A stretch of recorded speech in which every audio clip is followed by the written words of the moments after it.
pessoal da eletiva, tudo bom? Pessoal, na aula passada a gente começou a ver a produção de tinta pelos antigos, a gente começou pelos egípcios. A gente começou a falar dos egípcios antigos, que usavam óxido de ferro, usavam também o ocre, que eu não citei ali o ocre, e outros materiais para produzir tintas. Tinha também os chineses, que eu não citei, mas eles usavam a tinta que os polvos, os moluscos soltavam. Aquela tinta nanquim que vocês já devem ter visto, tinta nanquim usada para fazer escritas pretas, eles retiravam dos polvos. Outras tintas eram feitas com ossos esmagados, ossos escuros, e a verniz, a goma laca, que era produzida por uma larva lá na Índia. A Índia usava a goma laca. Mas o que acontece? Era difícil essa produção, porque não existia uma receita para essas produções. As pessoas conheciam e usavam os pigmentos que tinham, a goma laca que conheciam, ou as resinas que tinham, e não era divulgado. Quando o pintor morria, a receita era enterrada junto com ele. Até o início da Revolução Industrial. Quando chegou a Revolução Industrial, começou a haver uma produção de tinta de verdade, mas ela não vinha pronta. O pintor comprava aquele material e tinha que fazer uma mistura ainda, ela não vinha pronta. E a cor azul era muito difícil. Vou mostrar para vocês um pigmento. Quer dizer, um pigmento não é um pigmento, tá? É só um composto de cobre. Esse composto é sulfato de cobre. Os egípcios já conheciam compostos de cobre que faziam uma cor azul. Só que o composto de cobre ele tem a tendência a se esverdear. Então, se você pegar esse composto aqui, que é sulfato de cobre, é azulzinho igual um sabão em pó. Depois que você faz a tinta, que você faz misturas com ele, ele vai ficar verde, ele não vai permanecer assim. E os egípcios conseguiam estabilizar. Mas ainda assim, a produção azul era muito difícil. O azul que era conhecido, que era bem usado, era chamado de azul do ultramar, que era um azul obtido das pedrinhas que eu coloquei na apostila, pedra lápis lazuli. É uma pedrinha bem azul, ela tinha que ser esmagada, mas ela não é uma pedrinha barata e não é uma pedrinha comum. Então, o azul era uma cor cara e rara. Durante a Revolução Industrial, houve uma crescente produção de material químico, de todas as áreas. E alguns químicos ingleses, trabalhando com ferro, descobriram uma nova cor azul, por acidente, que é chamada azul da Prússia. Eu vou escrever ele aqui para vocês.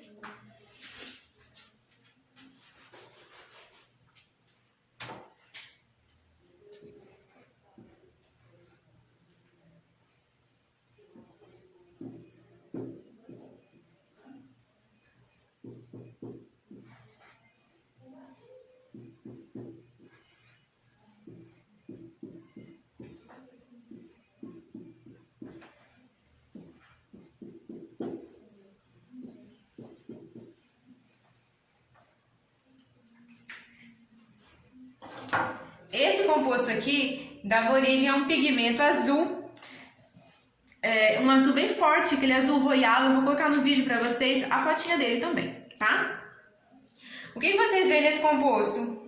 Eu tenho ferro ligado a isso aqui. O que é CN? CN é cianeto, é carbono ligado a hidrogênio. Esse grupo é cianeto.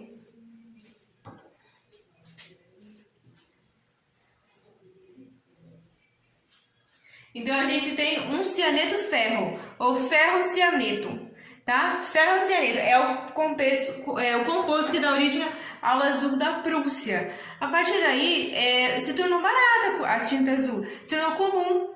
Então, isso foi barateando a produção das tintas. Durante a primeira metade do século passado, durante as guerras mundiais Primeira e Segunda, houve um crescimento muito grande da indústria química. Então, muitos compostos semelhantes a esse começaram a ser sintetizados. Como assim sintetizados?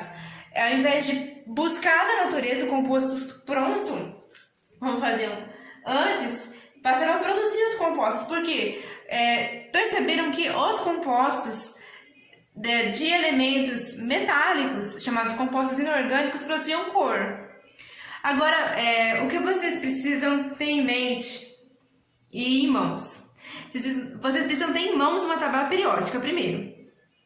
Pegou a tabela periódica aí? Você vai ver as colunas da tabela. A coluna 3 até a coluna 12. Todas essas colunas têm elementos de transição, chamados metais de transição. Esses metais têm a capacidade de se ligar a vários elementos de uma vez. Igual aqui, ele se ligou a vários e foi juntando vários elementos junto, ó. Formou um composto enorme, gigante. Esses compostos são pigmentos. São compostos de metais de transição ligados a outros materiais, formando esse tipo de composto. É importante que vocês saibam que nem sempre que eu tiver um metal de transição ligado a alguma outra coisa vai dar cor também, vai ser composto. Por quê? Eu tenho um metal de transição, eu tenho um outro material, às vezes esse material é uma molécula que se quebra facilmente, uma molécula que reage facilmente. Por exemplo, esse que eu mostrei para vocês, esse aqui é o sulfato de cobre. Se você colocar na água, ele vai dissolver, beleza, mas ele não forma tinta. Esse aqui eu já tentei fazer uma tinta razoável com ele. Ele dá uma corzinha bem clarinha, ele não é um pigmento legal, ele não é pigmento. Tá? Ele pode ser adicionado ao pigmento, mas ele não é pigmento. Eu vou mostrar pra vocês também o permanganato de potássio. Ele tem cor, mas ele não é pigmento. Por quê? Porque para ser pigmento ele não pode reagir facilmente. Eu vou pegar ali o permanganato de potássio, peraí. Aqui, pessoal. Tá vendo? Isso aqui é permanganato de potássio com água. Ele tem cor, olha, ele tem cor, mas esse aqui tem elementos representativos e não de transição. Eles têm cor, mas eles são pigmentos? Não, tá? Então não é qualquer material que tenha cor, não é qualquer material que tenha metal que vai ser um pigmento, tá?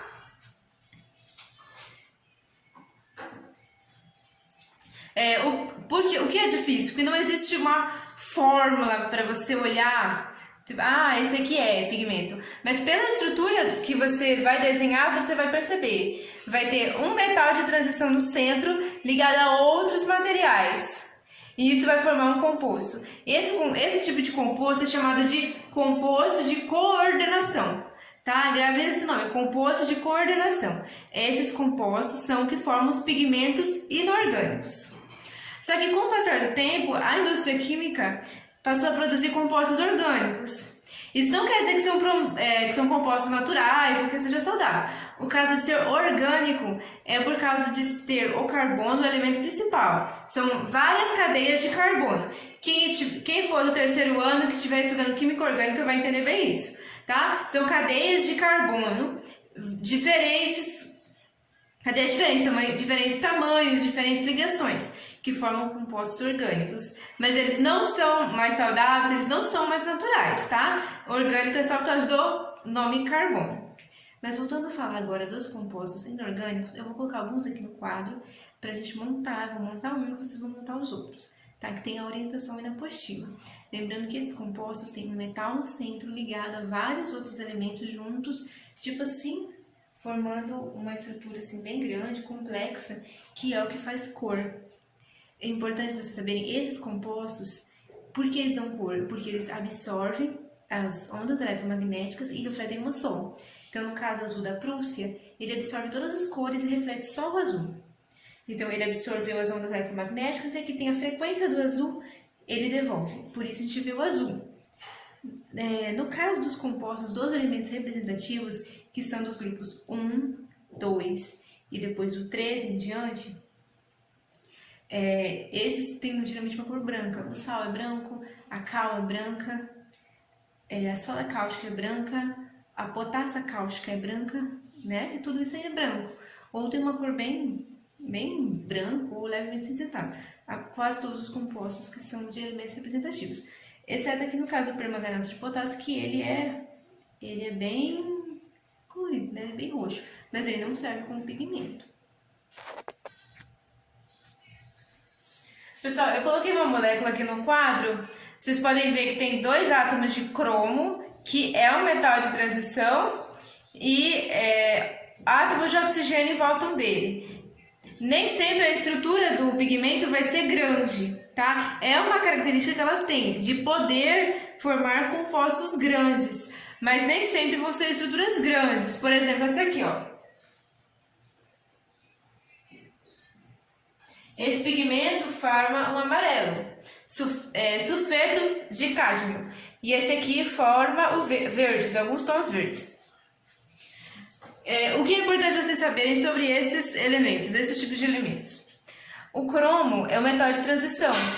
Os metais de transição, eles têm essa característica de se unir a vários, enquanto que os compostos, os elementos representativos, quer dizer, tem que cumprir uma chamada regra do octeto, que a gente não vai falar agora, tá? Mas ela é basicamente que na hora de fazer a reação, na hora de se unir, eles têm que ter 8 elétrons na última camada. Vocês vão estudar sobre camadas eletrônicas mais pra frente. Quem já está no segundo e terceiro já viu isso. Então, para quem está no segundo e terceiro aí, os elementos representativos precisam cumprir a regra do octeto. Precisam ter 8 elétrons no final da reação. Os elementos de transição não precisam, tá? Eles têm uma outra forma que a gente vai ver agora. Como que eu faço para montar uma molécula dessa? O que eu faço? Primeiro eu preciso saber com quantas ligações cada elemento pode fazer. Por exemplo, no caso do cromo, ele pode fazer 2, 3 ou 4. Não posso fazer além do que é previsto, e isso vem em algumas tabelas. Eu coloquei na apostila daqueles que vocês vão ter que montar. O oxigênio, ele faz 2 ligações. Ele pode fazer 2 com o mesmo, igual aqui, ou ele pode fazer uma com um, outra com outro. Mas tem que fazer 2, eu coloquei na apostila. Então, quando vocês forem montar esses pigmentos que estão na apostila, vocês vão olhar isso. Com quantos esse aqui pode se ligar? Com quantos aquele ali pode se ligar? E vocês vão montar elas com diferentes materiais. Seria interessante vocês seguirem a cor, porque eu coloquei na apostila que cor aquele pigmento causa, que cor aquele pigmento produz. Então, vocês vão montar essa molécula na folha de caderno de vocês. Vocês vão pegar diferentes materiais que vocês possam colar na folha para entregar de volta com a apostila depois, tá? Aqui um composto, outro aqui, C maiúsculo, D minúsculo, cádmio, e o S de enxofre, sulfeto de cádmio, tá? Pessoal, as tintas produzidas com pigmentos metálicos, chamados tintas inorgânicas, pigmentos inorgânicos, elas têm capacidade de se dissolver em água, tá? Por quê? Elas são chamadas substâncias polares. Em geral, elas são substâncias polares. Substâncias polares se dissolvem em água. Já os compostos orgânicos, que são daqueles que têm várias cadeias de carbono, essas cadeias longas não se dissolvem em água. Essas cadeias têm que se dissolver em álcool, éter ou outro tipo de solvente, por exemplo, em óleos. Tá? Então, são compostos apolares. Compostos inorgânicos, polares. Compostos orgânicos, apolares, não se dissolvem em água. Então, ele tem que usar algum tipo de solvente, álcool, por exemplo. Então, pessoal, qual que é a suma da aula de hoje? A suma é que houve um grande trabalho. Pessoal, então, qual que é a suma do trabalho de hoje? Primeiro, havia uma grande quantidade de cores que eram tiradas da natureza. No século XVIII foi descoberto um pigmento metálico chamado azul da Prússia, que barateou o custo da tinta azul. A partir da Primeira e Segunda Guerra houve um crescimento muito grande da indústria química. Isso facilitou a produção de tintas com compostos inorgânicos. E para montar um composto inorgânico, sabendo a fórmula, o que eu preciso? Eu preciso saber com quantas vezes aquele elemento pode se ligar, todos os elementos envolvidos. Então, ligar só a quantidade de vezes. Eu vou fazer uma aqui com o azul da Prússia e vocês vão fazer com os outros pigmentos, tá? Ficam atentos aí.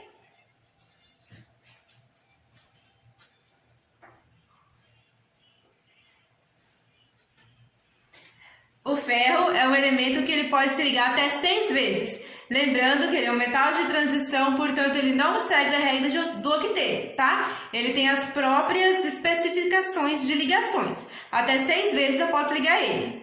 O que eu vou ligar ele? Eu vou ligar carbono e nitrogênio.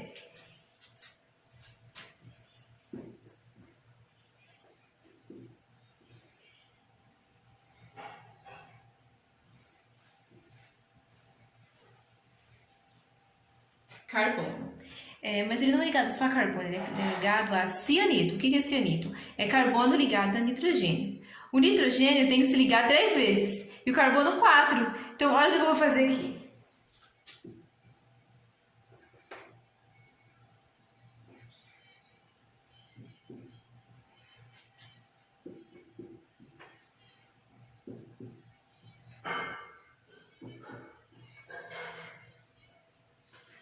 Viram?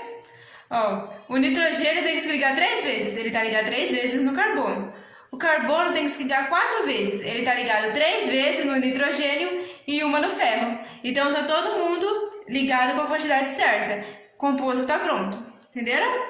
Esses compostos se dissolvem em água, ele tem tendência a se dispersar em água, enquanto que os pigmentos orgânicos não, eles não se dissolvem em água, eles não se dispersam em água. Eles precisam de um dispersante que seja orgânico também. Álcool, em geral, álcool, éter ou algum tipo de óleo.